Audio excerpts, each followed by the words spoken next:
Ngayong tapos na ang holiday season, tila tapos na rin ang ceasefire sa politika dahil si Yusek Claire Castro muling bumanat kay VP Sara. Ang detalye sa agenda report ni Ivy Reyes.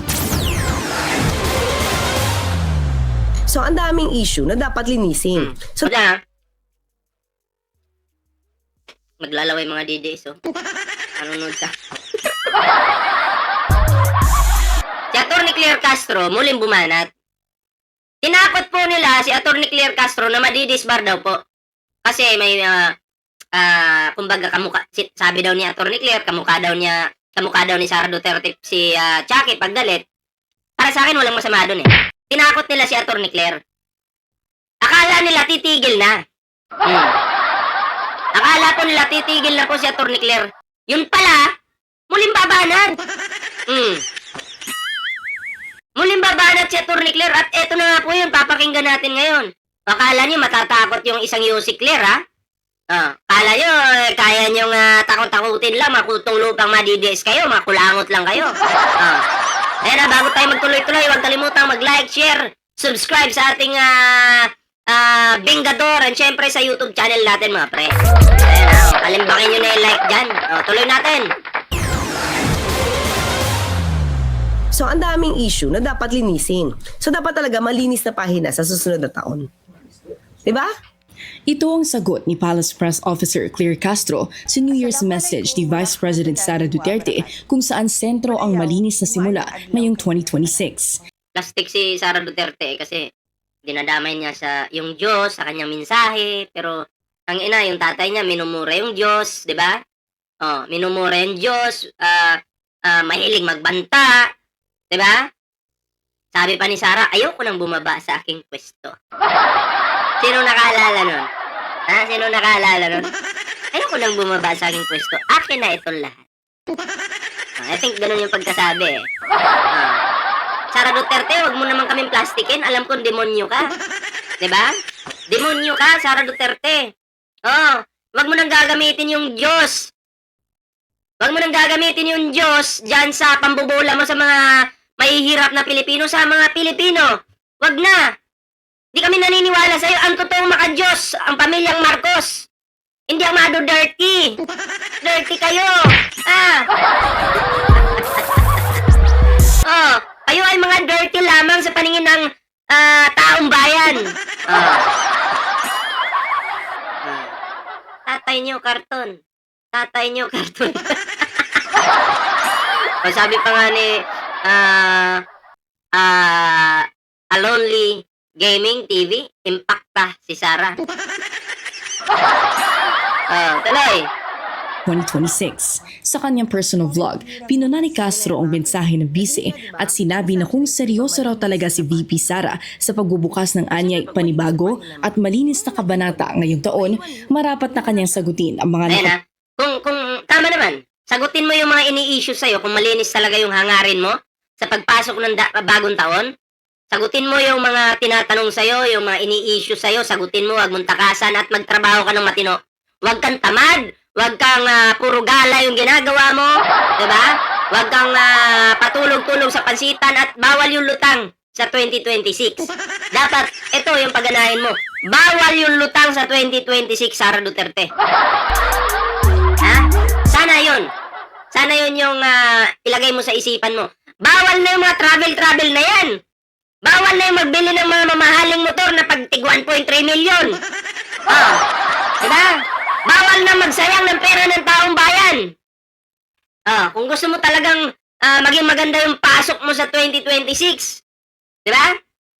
Lahat ng pinagbabawal ko, sundin mo yan. Pabor po ba kayo sa sinabi ko? Press 1 sa pabor sa akin? Press 1 nga po. Diba? Ganun lang, Sara, sumunod ka kay Ballpoint Man. Kabimbing na paratang laban sa kanya. Sa pagsalubong natin sa 2026, iwaksi na natin ang anumang pag-aalinlangan at takot. Ngayon ang simula ng isang panibagong kabanata, isang malinis na pahina na punong-puno ng pag-asa. Ang dumi-dumi mo nga eh. Tapos ikaw yung magsasabing buksan yung isang malinis na pahina. mahiya? Ha? Hindi ka nga makasagot sa mga inaakusa sa'yo, tapos gusto mong buksan yung isang malinis na pahina pagdating ng 2026? Ha? Oo, isa ka plastikan. Ay, nako po.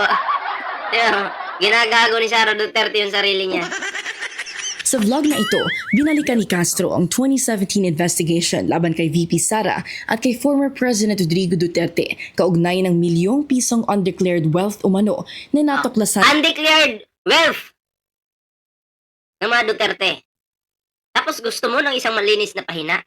Eh meron kayong undeclared wealth. Hindi naman kayo negosyante. Diba? Hindi naman kayo negosyante. Si Digong mismo yung umamin, hindi naman kayo negosyante. Sabi niyo, mga pulubi lang kayo. Pero bakit ang yaman-yaman nyo? Saan ba galing yung mga pera na yan? Yun yung tanong ng taong bayan. Tapos gusto mo maging malinis in 2026? Bagong pahina, maging malinis? Ikaw pa talaga yung mag-a-advise sa amin? Ikumpara mo yung sarili mo sa sarili ko. Hindi ako magnanakaw, Sara Duterte. Hindi ako magnanakaw. Ikaw, ano ka? Ikaw pa yung mag-a-advise sa amin? Mukha mo sa mukha ko. Pagtabihin natin sinong magnanakaw. Ang huhusga, taong bayan. Opo! Bigil mo ako Ni dating Deputy Ombudsman Melchor Carandang. Gaya ni Carandang, binuksan din ni dating Senador Antonio Trillanes IV ang usaping ito noon at sinabing may patunay galing sa Anti-Money Laundering Council o AMLAC na may iba't ibang bank accounts ang mga Duterte na hindi nakadeklara May iba't ibang bank accounts na hindi nakadeclare sa kanilang Statement of Assets, Liabilities, and Net Worth. Ang mga bank account na ito ay nakapangalan na sa mga Duterte bago pa man umupong presidente si FPRRD. Kung matatandaan, ang kasong ito ay nauwi sa dismissal ni Carandang nang maupo bilang ombudsman si Samuel Martires. Tinutulan kasi ni dating Ombudsman Conchita Carpio Morales ang suspension na ipinato ng Duterte administration noong 2018 dahil wala naman daw jurisdiction ang sitting president na disiplinahin ang isang independent body gaya ng ombudsman. Inungkat din muli ni Castro ang 125 billion pesos na confidential fund ng Office of the Vice President na 125 million pesos na nga lang eh. Hinigop mo sa loob ng 11 days. Tapos, gusto mo maging malinis? Yan dumi-dumi mo? Diba?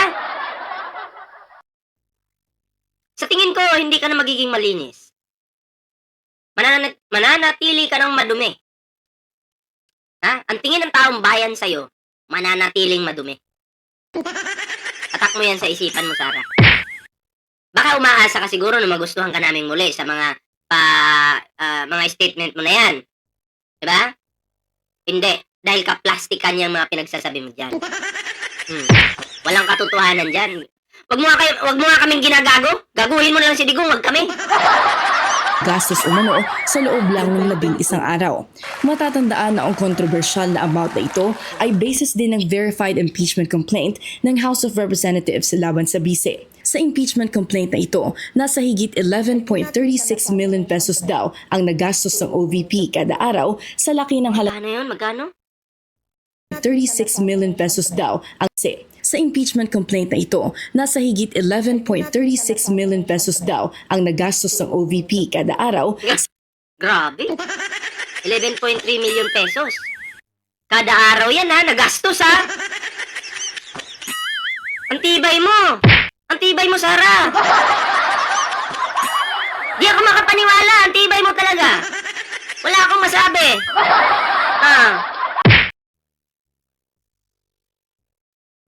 Pera natin yun. Pera ng taong bayan yun. Tapos, wala lang. Gasta-gasta lang. Ang matindi pa dito, mali pa yung paggastos. Ng confidential funds. Grabe. Sa laki ng halagang ginastos sa maikling panahon. Ayon kay Castro, tila nakakalimutan na ang mga isyong ito at pinupuntirya ang Administrasyong Marcos sa pagkalat-anya ng tinawag niyang Leviste Files o ang listahan umano ng mga sangkot sa maanmalyang budget insertions. Wala naman daw problema sa pagsisiwalat ng ganitong mga dokumento basta't authenticated ng concerned agency. Para sa agenda, Ivy Reyes. Okay, anong reaction nyo dito? Pera natin, ginagastos lang. Sa isang araw, 11 million. Mga DDS, okay lang sa inyo, no? Hampas lupa kasi kayo. Kinulang kayong yung utak nyo sa vitamins. Diba? Kaya okay lang din sa inyo. Mga ututot, mga tanga kayo eh. Diba? Ano reaction nyo dito mga pre? Comment down below para naman po mabasa natin yung inyong mga reaction, yung mga komento. Ayan bago po tayo mag-move sa last topic natin, meron po tayong TikTok, may Facebook po tayo. Siyempre ang Bingador, huwag nyo pong kalimutan. I-follow nyo po yan, mag-subscribe na po kayo dyan. Kalimbangin nyo na po yung subscribe dyan mga pre. Ayan. So ayan, next topic po tayo.